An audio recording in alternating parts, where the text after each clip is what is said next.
Hello everyone, welcome to my another mini vlog. আজকের ভ্লগটা হতে চলেছে একটু ইন্টারেস্টিং, তো ভ্লগটা তোমরা স্কিপ না করে পুরোপুরি দেখতে থাকো। সকাল সকাল স্নান সেরে এখন স্কিন প্রিপারেশন স্টার্ট করে দিয়েছি, কারণ আজ রয়েছে আমার কাকা শ্বশুরের বিয়ে, সেই জন্যই আমরা সবাই মিলে এখন জল ভরতে যাব। প্রথমে ফেসে একটা টোনার অ্যাপ্লাই করে তারপরে ভালো করে ফেসে কিন্তু আমি সানস্ক্রিন অ্যাপ্লাই করে নিলাম। তো আমি এদিকে একদম রেডি হয়ে গেছি, শাড়ি বের করেছিলাম, জানো তো, যে শাড়ি পরেই যাবো, কিন্তু আজকে এত পরিমাণে গরম পড়েছে যে শাড়ি পরার রিস্কটা নিতেই পারলাম না।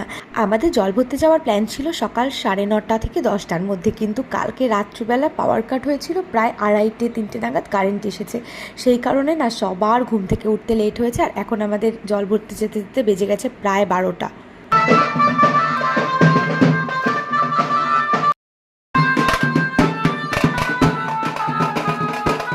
একে তো প্রচণ্ড গরম, তার উপরে এখন বাজে পুরোপুরি 12টা। তো ভাবতে পারছো তো কেমন রোদের তাপটা আমরা পেয়েছি।